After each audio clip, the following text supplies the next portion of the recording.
আজকের খুতবায় আমি নিজের উপর কঠিন এক দায়িত্ব অর্পণ করেছি। এমন একটি বিষয় নিয়ে কথা বলতে যাচ্ছি যা পরিষ্কারভাবে কিছু মানুষকে ক্ষুব্ধ করবে। শুরুতে আমি কয়েকটি মন্তব্য করতে চাই যে বিষয়ে আমি সহ সকল মুসলিমের পরিষ্কার ধারণা থাকা জরুরি এবং আমাদের নিজেদেরকে বারবার এই কথাগুলো মনে করিয়ে দেওয়া উচিত। আমরা মুসলিম হওয়ার জন্য দুঃখিত নই। আল্লাহ তার বইতে যা কিছু অবতীর্ণ করেছেন আমরা তার কোনো কিছুর জন্যই ক্ষমা চাইব না, অথবা রাসূল সাল্লাল্লাহু আলাইহি সাল্লামের সুন্নায় যা নির্দেশনা রয়েছে তার জন্য ক্ষমা চাইব না। আমরা কারো কাছে ব্যাখ্যা করার জন্য দায়বদ্ধ নই। আমাদেরকে বিব্রত বা লজ্জিত হতে হবে না। তোমাদের ধর্মগ্রন্থে অমুক অমুক কথা বলা হয়েছে, কিভাবে তুমি এটা বিশ্বাস করতে পারো? তোমাদের নবী অমুক অমুক কথা বলেছেন, কিভাবে তুমি এটা বিশ্বাস করতে পারো? তুমি কিভাবে এর সাথে একমত হতে পারো? কিছু মানুষ আমাদেরকে সর্বদা এমন পজিশনে ফেলতে চাইবে। তখন আমাদের মনে হবে এর একটা জবাব দেওয়া দরকার। কোনো সময় আমরা উত্তর জানি না। মাঝে মাঝে আমরা আমাদের রাসূল সাল্লাল্লাহু আলাইহি সাল্লাম সম্পর্কে বিভিন্ন কথা শুনে থাকবো, বা কোরআন থেকে বিভিন্ন উদ্ধৃতি তুলে এনে কেউ আপনাকে বলবে এই কথাগুলো তো খুবই বর্বর শোনায়, এই কথাগুলো হিংস্র শোনায়, এই কথাগুলো অমানবিক বা অন্যায্য শোনায়। কিভাবে তুমি এর সাথে একমত হতে পারো? তোমরা কি আসলে এমন জিনিস বিশ্বাস করো? তোমরা কি মনে করো এগুলো ঠিক আছে? প্রথমবার এমন কথা শুনলে আপনি হতচকিত হয়ে বলবেন, না, আমরা আসলে এর সাথে একমত নই। আপনি কিছুটা পেছনে সরে আসেন। তখন এটা বললে কোনো সমস্যা নেই যে আমি আসলে এই বিষয়টা ভালোভাবে বুঝি না। কিন্তু এভাবে বলা যাবে না যে কোরআন সুন্নায় যদি অমুক কথা আসলেই থেকে থাকে আমি এর সাথে একমত নই, কারণ আমরা দ্বিমত পোষণ করি না। এই বইয়ের সবকিছু, আল্লাহর অবতীর্ণ সবকিছু, আমরা যে শুধু সবকিছু বিশ্বাস করি তাই নয়।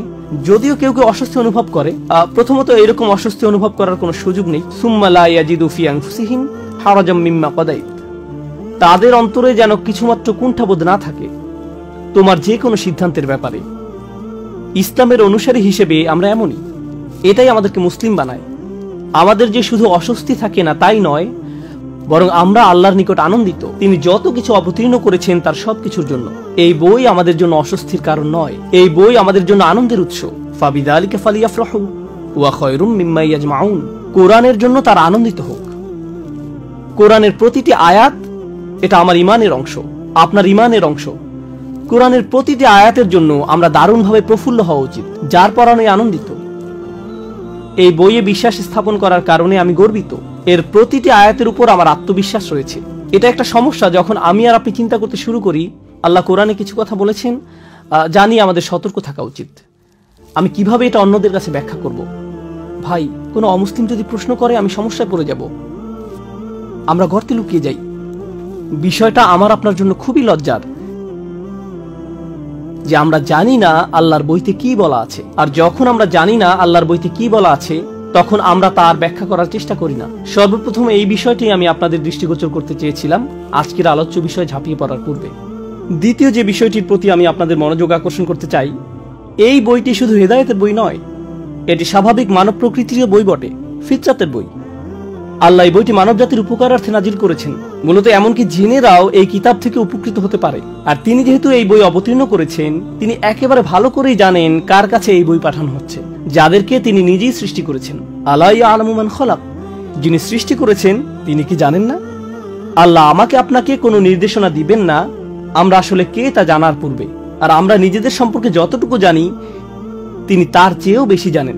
জানেন, কেউ কোনো উপদেশ দিলে আপনি হয়তো বলে ওঠেন উনি যদি আমার অবস্থা ভালোভাবে জানতেন তাহলে হয়তো ভিন্ন রকম উপদেশ দিতেন। কখনো কখনো আপনার খুব ব্যস্ত সময়ে আপনার বস হয়তো কিছু করতে বলে, তখন মনে মনে ভাবেন এই মুহূর্তে আমার হাতে অন্য অনেক কাজ আছে, উনি সেগুলো সম্পর্কে জানেন না। যদি উনি আমার অবস্থা পুরোপুরি জেনে ইনস্ট্রাকশন দিতেন তাহলে হয়তো তার ইচ্ছের পরিবর্তন ঘটতো, তার সাথে আমার আপোষ করার একটা সুযোগ তৈরি হতো। কেউ জানে না আপনি কিসের মধ্য দিয়ে যাচ্ছেন, জীবন কিভাবে কাটছে, পরিস্থিতি কেমন যাচ্ছে, কেমন সামর্থ্য আছে আপনার। আল্লাহর চেয়ে ভালো কেউ জানে না, আর সে আল্লাহ আপনাকে আমাকে কোরআনের এই নির্দেশনাগুলো দান করছেন। সুতরাং তিনি যথাযথভাবেই জানেন তিনি কার সাথে কথা বলছেন এবং কি বলতে হবে। এই নির্দেশনাগুলো সমগ্র মানব জাতির জন্য যথাযথ এবং নিখুঁত, এটা আমার বিশ্বাসের অংশ। আমার এভাবে চিন্তা করা যে আল্লাহ এমন কিছু বলবেন যাতে আমার নিজের কোনো উপকার নেই, এমন চিন্তা আমার বিশ্বাসের বিপরীত। আল্লাহ কখনোই আমাকে আপনাকে কিছু করতে বলবেন না যদি না তাতে আমাদের জন্য উপকার থাকে। এই বইটি আমাদের জন্য আল্লাহর এক বিশাল অনুগ্রহ, আল্লাহর নিকট থেকে আমাদের জন্য রহমা। এজন্যই তিনি বলছেন আর রহমান ও আল্লামাল কুরআন, আল্লাহর সকল নামের মধ্যে এই নামটি কোরআন শেখানোর সাথে যুক্ত করা হয়েছে। তিনি বলতে পারতেন আল আজিজ আল্লামাল কুরআন, কর্তৃত্বশালী কোরআন শিখিয়েছেন, যেন আমরা কোরআনকে নিজেদের উপর কর্তৃত্বশালী একটি বই হিসেবে গ্রহণ করি। কিন্তু না, তিনি এমন একজন শিক্ষক হিসেবে নিজের পরিচয় দিয়েছেন যিনি হলেন আর রহমান, অতিশয় বিস্ময়কর ভাবে দয়ালু, স্নেহপরায়ণ, কল্যাণকামী। তিনি কোরআন শিক্ষা দিয়েছেন। অতএব তিনি যখন শেখাচ্ছেন ভালোবাসা থেকে, কল্যাণকামিতা থেকে এবং দয়া থেকে। তাই বাহ্যিক দৃষ্টিকোণ থেকে কোনো বিধানকে বেশ কঠোর মনে হলেও বস্তুত এটাও আমাদের জন্য একটা রহমা। এই ব্যাপারগুলো মনের মাঝে গেঁথে নেওয়ার পর আজকে আপনাদের সাথে আমি যা শেয়ার করতে চাই তা হলো আহকাম তথা আল্লাহর বিধানগুলো, আল্লাহর শাসন পদ্ধতিগুলো, আল্লাহর আদেশ নিষেধগুলো। যখন আমরা এগুলো সম্পর্কে ভালোভাবে না জানি তখন এগুলোকে কঠোর মনে হতে পারে। যখন এই বিধিবিধানগুলো ভালোভাবে জানবেন আর এই নিয়ে তো শেখার চেষ্টা করবেন না যে আপনি এগুলো আরেকজনকে ভালোভাবে বোঝাতে চান, আপনি এগুলো শিখবেন নিজের জন্য, ওইটা ভুল নিয়ত কোনো কিছু শেখার জন্য। তা এই জন্য নয় যে আপনার অমুসলিম কলিগকে ব্যাপারটা ভালো করে বোঝাতে পারেন। প্রথমত তাদের নিকট আমাদের ধর্মের সবকিছুর যৌক্তিক ব্যাখ্যা দাঁড় করাতে আমরা বাধ্য নই। আমরা ব্যাপারগুলো নিজেরা নিজেদের জন্য ভালোভাবে বুঝতে চাই, কারণ আল্লাহর কিতাবকে আরো ভালোভাবে বুঝতে আমি নিজেই নিজের কাছে বাধ্য। যখন এই কাজটি আগে সম্পন্ন করব তখন স্বাভাবিকভাবেই আমাদের অন্তরে এমন একটা বাসনা তৈরি হবে যে আমরা এর কল্যাণ অন্যদের সাথে শেয়ার করতে চাইব। যদি শুধু এই একটি কারণে ইসলাম শিখতে চান, মানুষের কাছে প্রচার প্রসার, এতে সমস্যা আছে। এটা ইসলাম শেখার কারণ হতে পারে না, যেন অমুসলিম বন্ধুদের কাছে আপনার লজ্জায় পড়তে না হয়, এটা কারণ হতে পারে না। এখন আলোচ্য বিষয় আবার ফিরে আসছি। আল্লাহ আজ্জা জাল্লার নাজিলকৃত আহকামগুলো, শাসন পদ্ধতিগুলো, আইনগুলো ও নির্দেশনাগুলো সরাসরি মানব প্রকৃতির কাছে আবেদন জানায়। কারণ আল্লাহ জানেন তিনি কাকে সৃষ্টি করেছেন এবং কার প্রতি নির্দেশনাগুলো জারি করছেন। তাই আমরা যখন আল্লাহর বিধানগুলো বুঝতে পারি, আল কোরআনের অভিমতে সেগুলো তখন আমাদের প্রকৃতির সাথে মিলে যায়। আপনার ভেতরে কিছু একটা আছে, একটা চেতনা আপনার ভিতরে আল্লাহ সৃষ্টি করেছেন। আপনার ভিতরে যে ফিতরাত আল্লাহ রেখে দিয়েছেন, যখন আল্লাহর বিধানগুলো বুঝতে পারেন অস্বস্তি লাগার কথা ভুলে যান। আপনি তখন বলে উঠবেন, এটা তো পুরোপুরি যৌক্তিক, ব্যাপারটি কি অসাধারণ প্রজ্ঞাময়, কি অসাধারণ সুন্দর। কিন্তু আমরা যদি এইরকম উপসংহারে পৌঁছাতে সক্ষম না হই, সম্ভবত এখন আমরা যথেষ্ট চিন্তা ভাবনা করিনি আল্লাহর আহকামগুলো নিয়ে, বিধিবিধানগুলো নিয়ে, শাসন পদ্ধতিগুলো নিয়ে। অন্যদিকে সম্ভবত আমাদের অন্তরে ময়লা জমা হয়ে গেছে। আল্লাহ আজ্জা জাল্লাহ আমাদেরকে উভয়টি দান করুন, আল্লাহর বইয়ের ভালো বুঝ এবং পরিশুদ্ধ অন্তর। তো আল কোরআনের রাজনৈতিকভাবে সবচেয়ে অশুদ্ধ আলোচনার একটি হলো নারী পুরুষের ব্যভিচারের শাস্তি। সে শাস্তিটা হলো তাদেরকে বেত্রাঘাত করো, ফাজরিদু কুল্লা ওয়াহিদিম মিনহুমা মিআতা জালদাহ, তাদেরকে কষাঘাত করো বা চাবুক দিয়ে পেটাও 100 বার। তো খ্রিস্টানরা যখন ব্যঙ্গ করে বলে ব্যভিচারী এবং ব্যভিচারিণীকে কোরআন 100 বার চাবুক দিয়ে পেটাতে বলেছে, কিরকম এক বর্বর আইন এটা, তখন আমরা ভেবাচাকা খেয়ে যাই। না না, এখন আসলে আধুনিক যুগ, সমাজের এই অবস্থা এখন ভিন্ন, এতে সমস্যা নেই, যুগ পাল্টে গেছে। কি, একটু থামুন। আল্লাহর এই বই কালজয়ী। আল্লাহ কি বলেছেন তা আগে ভালো করে বুঝুন, অন্যের কাছে এটা ব্যাখ্যা করার পূর্বে।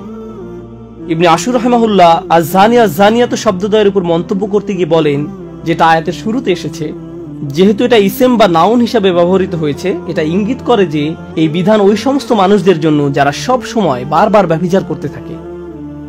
এখানে পতিতাদের সম্পর্কে বলা হয়েছে, যারা অবৈধ দেহ ব্যবসার সাথে জড়িত, এখানে তাদের সম্পর্কে বলা হয়েছে। সবার আগে আগেকার যুগে আলেমরা এটা নিয়ে বিশদ আলোচনা করেছেন, এটা তো আর এখন অবতীর্ণ হয়নি।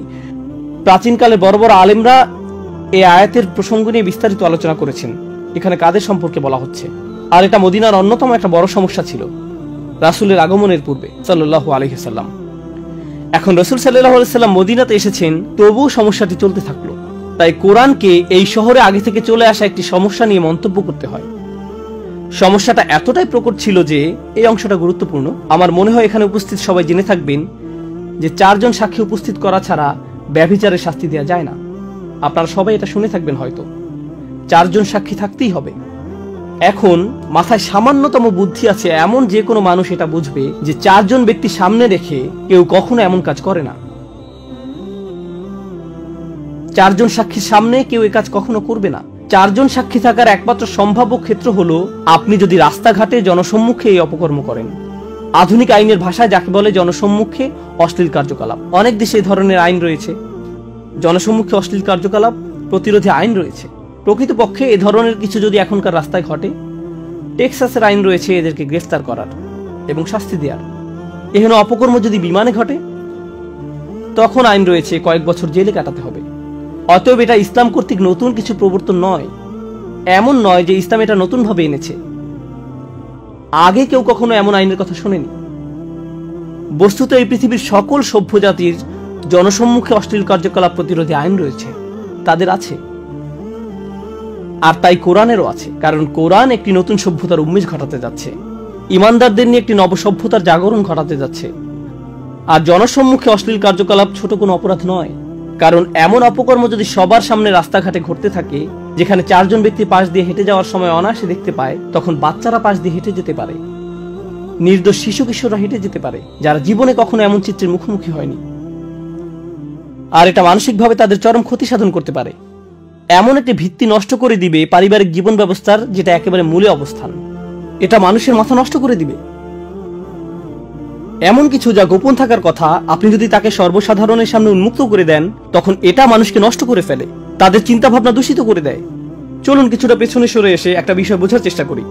আমরা এমন এক কঠিন সময় বাস করছি, জেনার জন্য 4 জন সাক্ষীর কথা ভুলে যান।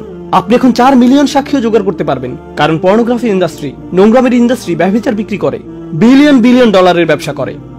ইন্টারনেট মার্কেটিয়াররা বাঁশের লাঠি থেকে শুরু করে তোয়ালে পর্যন্ত যে কোনো কিছু বিক্রি করতে পারে। জানেন সবচেয়ে সফল ইন্টারনেট প্রোডাক্ট কি? পর্নোগ্রাফি ইন্ডাস্ট্রির প্রোডাক্ট। ইন্টারনেট মার্কেটিং এ তারাই লিডার।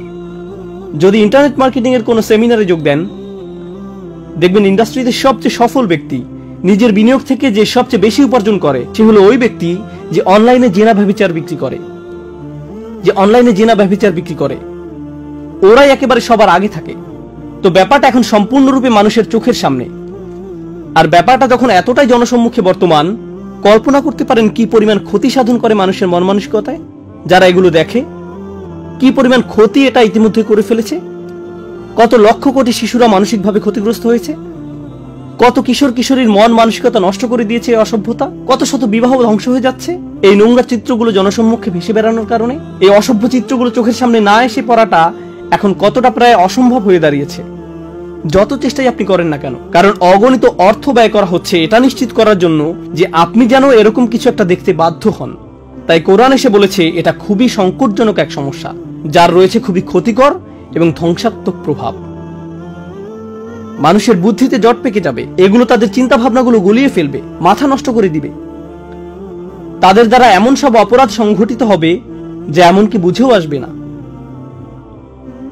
মার্কিন যুক্তরাষ্ট্রে কি পরিমাণ জঘন্য অপরাধ সংঘটিত হয় শিশুদের বিরুদ্ধে, কি পরিমাণ যৌন নির্যাতনমূলক অপরাধ সংঘটিত হয়, প্রতি মিনিট পর পর পুলিশের কাছে কি পরিমাণ রিপোর্ট আসে। এমন ধরনের অপরাধ ঘটতে থাকে যখন আপনি বারবার এসব জঘন্য চিত্রের মুখোমুখি হন। এরপর এটা সমাজের স্বাভাবিক চিত্র হয়ে দাঁড়ায়। তাই কোরআন এগিয়ে এসে বলে, না, কেউ যদি জনসম্মুখে এমন নির্লজ্জ অপরাধ করে বসে, তখন তোমাদেরকে অবশ্যই তাকে শাস্তি দিতে হবে। চলুন এখন শাস্তি নিয়ে কথা বলি।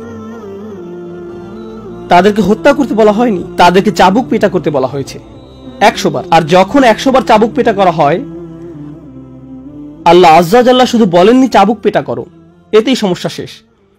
ইসলামী আইনবিদেরা, এই দিনের বড় বড় আলেমেরা, সাহাবারা সুদীর্ঘ আলাপ আলোচনা করতেন কিভাবে এই মানুষগুলোর সমস্যার সমাধান করা যায়। প্রসঙ্গত এই ধরনের মানুষদের শাস্তির কথা আল্লাহ শুধু কোরআনের এই এক জায়গায় বলেননি, সূরাতুন নূরের আগে আরো আয়াত এসেছে। সূরাতুন নূরের বেশ পূর্বে সূরাতুন নিসায় এসেছে, আল্লাযানি ইয়াতিয়ানিহা মিনকুম ফাআযুহুমা, আর তোমাদের মধ্যে থেকে যে দুজন অপকর্ম করবে।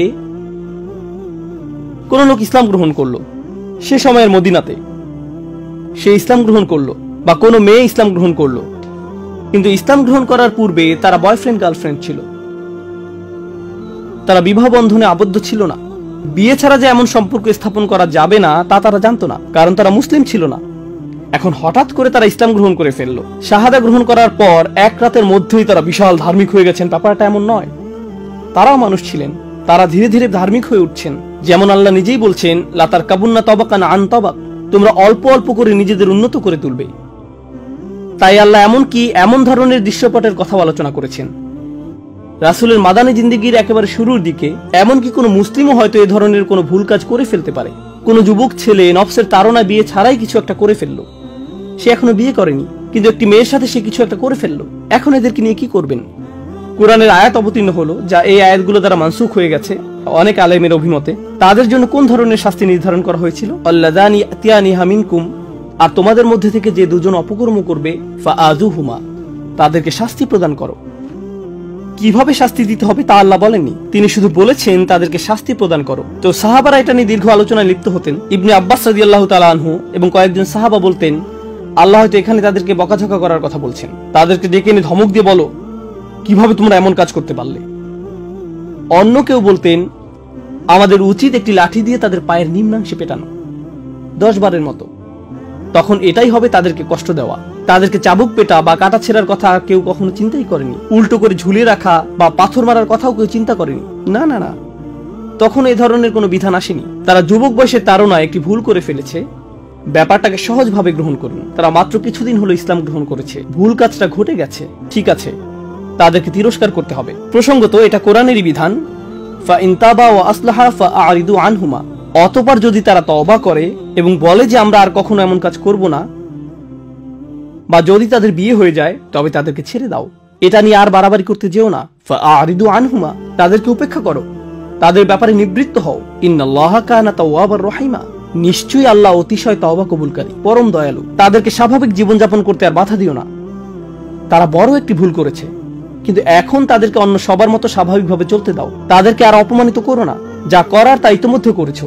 পরবর্তীতে যখন শাস্তির আয়াত অবতীর্ণ হয়, এমনকি তখনও 4 জন সাক্ষীর প্রয়োজন ছিল, তো পরবর্তীতে আরো কঠোর বিধান অবতীর্ণ হয়। যদি এর পরেও কিছু ঘটে, চাবুক পেটা করতে হবে, কষাঘাত করতে হবে। কিভাবে তা করা হবে? হয়তো ভাবছেন চামড়ার তৈরি বিশাল এক চাবুক নিয়ে খটাস খটাস আঘাত করা হবে, ফলে মানুষটার পিঠ থেকে চামড়া ছিঁড়ে রক্ত বের হবে। এরকম কষাঘাত চলবে 100 বার। 10 বারের মাথায় হয়তো লোকটা মরেই যাবে। না না না, একটু থামুন। ইসলামী আইনবিদগণ এটা নিয়ে ব্যাপক আলোচনা করেছেন। তারা বলেছেন অতি গরম কোনো দিনে চাবুক মারা যাবে না, বা অতি শীতের দিনেও নয়, কারণ চামড়া তখন বেশি স্পর্শকাতর থাকে। রোদের মধ্যে দাঁড় করিয়েও নয়, কারণ আল্লাহ তাদেরকে এমন শাস্তি দেওয়ার ইচ্ছা করেননি। যে ব্যক্তি চাবুক পেটা করবে তার বগল যেন দৃষ্টিগোচর না হয়, সে যেন এভাবে পূর্ণ শক্তিতে না পেটায়। কারণ আমরা মনে করি শাস্তি যেহেতু দিতে হবে, তাই বিশাল দেহের অধিকারী মানবরূপী কোনো দানবকে নিয়ে আসতে হবে, সে কঠোরভাবে পেটাতে পারবে। না না, মূল উদ্দেশ্য এটা নয়। বস্তুত এ শাস্তি অনেকটাই আনুষ্ঠানিকতা মাত্র। ইসলামের ইতিহাসে এ শাস্তি বাস্তবায়িত হয়েছিল মাত্র, প্রসঙ্গত ইসলাম মহাদেশের পর মহাদেশ জুড়ে ছড়িয়ে পড়েছিল। আপনারা জানেন সেটা। গত 1400-1500 বছর যাবৎ কোটি কোটি মানুষ ইসলামের ছায়াতলে আশ্রয় গ্রহণ করেছিল। গোটা সময়টা জুড়ে সম্ভবত 3-4 বারের এমন ঘটনা ঘটার রেকর্ড পাওয়া যায়, আর শাস্তি কার্যকর করার মতো একটা উপলক্ষ্য তৈরি হয়নি। এটা ইসলামের ইতিহাস, মহাদেশের পর মহাদেশ জুড়ে। কিন্তু যদি কখনো শাস্তি দেওয়ার মতো উপলক্ষ তৈরি হয়, মনে রেখো চাবুক মারার সময় বগল যেন দৃষ্টিগোচর না হয়। শরীরের কোনো জায়গায় আঘাত করলে যদি তা প্রাণঘাতী হয়ে যাবার সম্ভাবনা দেখা দেয়, সেখানে আঘাত করো না। যদি আঘাতের ফলে শরীরের কোনো অংশ ফেটে যায়, দ্বিতীয়বার সেখানে আঘাত করো না। মুখে আঘাত করো না, স্পর্শকাতর কোনো স্থানে আঘাত করো না।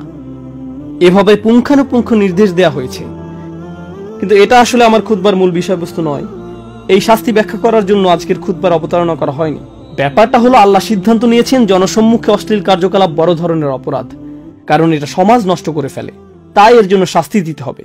এখানে মূলনীতি হলো বিভিন্ন ধরনের পাপ রয়েছে, কিন্তু আপনি যদি এমন ধরনের পাপে নিমজ্জিত হন যা সমাজ নষ্ট করে ফেলে, তাহলে এই দুনিয়াতেই আপনাকে এর জন্য শাস্তি পেতে হবে। আপনি এমন অনেক পাপ করি যা শুধু আমাদের নিজেদের ক্ষতি করে। এতে শুধু আমরা ব্যক্তিগতভাবে ক্ষতিগ্রস্ত হই, আর এর জন্য কিয়ামতের দিন আমাদেরকে আল্লাহর নিকট জবাব দিতে হবে। আমাদের সেজন্য এই পৃথিবীতে শাস্তি দেওয়া হয় না। শরীয়ত আপনার জন্য কোনো শাস্তি নির্ধারণ করে না এই দুনিয়াতে, কারণ ক্ষতিটা শুধু আপনার নিজের বা পরিবারের মধ্যে সীমাবদ্ধ এমন কিছু। কিন্তু আপনি যখন এমন কোনো অপরাধ করেন যা অন্যদের যন্ত্রণা দেয়, অন্যদের ক্ষতি করে, সমাজ নষ্ট করে ফেলে, তখন ইসলামে এর জন্য সামাজিক শাস্তির বিধান রয়েছে। আপনার সব কাজের জন্য আল্লাহ আপনাকে শাস্তি দিতে আগ্রহী নন। আমাদের ধর্ম এমন নয়। আপনি অন্য কিছুর সাথে তালগোল পাকিয়ে ফেলছেন। এখন যদি এই ব্যাপারটা ভালোভাবে বুঝতে সক্ষম হন, তাহলে আমার আজকের খুতবার একেবারে মূল বিষয়বস্তুটা শুনুন। যে বিষয়টা আমি বোঝাতে চাই, কতবার চাবুক পেটা করতে হবে? 100 বার। এরপর আল্লাহ আরেকটি অপরাধের কথা উল্লেখ করেন, যা প্রায় জেনার মতোই জঘন্য, প্রায় জেনার মতোই খারাপ, কারণ সে অপরাধের জন্য 80 বার চাবুক পেটা খেতে হবে। 80 বার। ব্যবহারিক দৃষ্টিকোণ থেকে বলতে গেলে কাউকে যদি 100 বার কষাঘাত করা হয় এবং অন্য একজনকে 80 বার, এর মাঝে আসলে তেমন কোনো পার্থক্য নেই। উভয় ক্ষেত্রেই ব্যাপারটা অপমানজনক, উভয় ক্ষেত্রেই বিব্রতকর। প্রসঙ্গত, আমি পূর্বের আয়াতের শেষাংশে উল্লেখ করিনি, যখন চাবুক পেটা করা হচ্ছে আল্লাহ বলেন ওয়ালিয়াশহাদ আযাবাহুমা তাইফাতুম মিনাল মুমিনিন, সবার আগে ওয়ালা তাখুযুকুম বিহিমা রাফাতুন ফি দীনিল্লাহ, আল্লাহর আইন কার্যকর করার ব্যাপারে তাদের প্রতি দয়া মায়া তোমাদেরকে যেন প্রভাবিত না করে। অন্য কথায়, এমনকি যে ব্যক্তি শাস্তি কার্যকর করে তারও খারাপ লাগে এবং বলে আমি এটা করতে চাই না। আর আল্লাহ বলছেন আমি জানি তুমি এটা করতে চাও না, কিন্তু তবু তোমাকে এটা করতে হবে। আল্লাহ তাকে কঠোর হতে বলছেন না, আল্লাহ তাকে বলছেন আমি স্বীকার করে নিচ্ছি তোমার পাপী মুসলিম ভাইয়ের জন্য তোমার দরদ রয়েছে। আমরা এই আয়াত থেকে শিখছি এমনকি যে মানুষেরা এমন জঘন্য কাজ করে জনসম্মুখে, এমনকি সেসব মুসলিম ভাই বোনদের জন্যও আমাদের মনে বেশি ভালোবাসা এবং রহমা রয়েছে, যে আমরা এমনকি তাদেরকে শাস্তিও দিতে পারি না তাদের প্রতি রহমা এবং রফা অনুভব করা ছাড়া। কিছু মানুষ মনে করে আমি যেহেতু শরিয়া প্রতিষ্ঠা করতে যাচ্ছি, চাবুক পেটা করার জন্য আমার আর তর্স হইছে না, যাকে মারবো তাকে মারার মতো মারবো, এর মানেই হলো ইকামতুল হুদুদ। কোন কোরআন অধ্যয়ন করছো তুমি? অন্যদিকে আল্লাহ আজ্জা ওয়া জাল্লা তোমার নিকট বর্ণনা করছেন তোমার মুসলিম ভাই বোনের জন্য তোমার অন্তরে ইতিমধ্যেই অনুকম্পা রয়েছে, তোমাকে এখন সেটা ভুলে কঠিন কাজটা করতে হবে, কারণ তোমার একজন মুসলিম ভাইকে শাস্তি দিতে হবে। এই কথা বলার পর তিনি আরো বলেন একদল মুমিন যেন তাদের শাস্তি প্রত্যক্ষ করে, যে কোনো ধরনের ইমানদার নয়। আর রাসিখুনা ফিল ইলমি ওয়াল ঈমান, নিজেদের বিশ্বাসে যারা অত্যন্ত মজবুত। তিনি এভাবে বলেননি আল্লাযীনা আমানু, তিনি বলেছেন মুমিনিন। সুতরাং পরিপক্ক ইমানদারদের একটি দল যেন তাদের শাস্তি প্রত্যক্ষ করে। তাহলে পরিপক্ক ইমানদারেরা তথা ইবাদতকারীরা, আধ্যাত্মিক দিক থেকে পূর্ণতা প্রাপ্তরা, বয়স্ক মানুষেরা, প্রজ্ঞাবান মানুষেরা এই শাস্তি প্রত্যক্ষ করছে। কেন কেন তাদেরকে দেখতে হবে? এটা দেখার জন্য তো যুবক ছেলে মেয়েদের নিয়ে আসা উচিত। এই যে তোমরা ভুলেও এ কাজ করতে যেও না, করলে কেমন শাস্তি পেতে হবে দেখতে পাচ্ছ তো। কিন্তু আল্লাহ এটা বলেননি, আল্লাহ বলেছেন মুমিনদের নিয়ে এসো। ইবনে কাইয়িম সহ বড় বড় আলেমরা এই ব্যাপারটা নিয়ে মন্তব্য করেছেন, যে কারণে মুমিনদের নিয়ে আসা উচিত, যেন মুমিনরা এই শাস্তিপ্রাপ্ত ব্যক্তির জন্য দোয়া করতে থাকেন। কারণ সে তো এখনো মৃত্যুবরণ করেনি, এখনো সে জীবিত। আল্লাহ যদি তার জন্য জাহান্নাম নির্ধারণ করে ফেলতেন তাহলে তাকে আর নিঃশ্বাস নিতে দিতেন না। যতক্ষণ পর্যন্ত তার নিঃশ্বাস চালু আছে তার জন্য তওবার দরজা খোলা আছে। তার পাপের প্রায়শ্চিত্ত তো সে দুনিয়াতেই করে ফেলছে, এখন মানুষের দোয়া তার কাজে আসতে পারে। ইয়া আল্লাহ, তাকে ধৈর্য দান করুন, তাকে তাওবা দান করুন, তার তাওবা কবুল করে নিন, সে যেন সামনের দিনগুলোতে ভালোভাবে পার করতে পারে। আখিরাতে তাকে উত্তম পরিণতি দান করুন। যারা এই শাস্তি প্রত্যক্ষ করবে তারা ঠিক এভাবে দোয়া করবে। বিদ্রুপ করা দর্শনার্থীদের কাজ নয়, তাদের কাজ এটা নয়। কোরআনের শিক্ষা এমনই। তো এটা গেল 100টি বেত্রাঘাতের বিবরণ। কিন্তু কোন অপরাধের জন্য 80টি বেত্রাঘাত? আমার শরীরে কম্পন এসে গিয়েছিল যখন এটা পড়ছিলাম। আল্লাহর কসম, আমি কেঁপে উঠেছিলাম। ওয়াল্লাযীনা ইয়ারমুনাল মুহসানাত, যারা, আমি প্রথমে একটু খারাপভাবে অনুবাদ করছি, যারা ভদ্র মেয়েদের বিরুদ্ধে অপবাদ দেয়, যারা ভালো মেয়েদের প্রতি মিথ্যা অপবাদ আরোপ করে। এটা সর্বোত্তম অনুবাদ নয়, কিন্তু আপনারা কিছুটা ধারণা পাবেন যে আয়াতটি কি নিয়ে কথা বলছে। আচ্ছা, আল্লাহ কোন ধরনের ভাষা ব্যবহার করছেন তা বলছি। আল্লাহ বলেছেন যারা কিছু নিক্ষেপ করে, ইয়ারমুনা, যারা কিছু নিক্ষেপ করে এমন নারীদের বিরুদ্ধে যারা পরিবারের নিরাপত্তা বেষ্টনীতে রক্ষিত। মুহসানাত মানে ক্যাম্পের ভেতরের নারীরা, দুর্গের ভেতরের নারীরা। আল্লাহ পরিবারকে এক ধরনের প্রতিরক্ষা হিসেবে বর্ণনা করেছেন। তাই তারা মা হোক, মেয়ে হোক, কিংবা বোন হোক, স্ত্রী হোক, তারা সবাই মুহসানাত, সবাই সুরক্ষিত।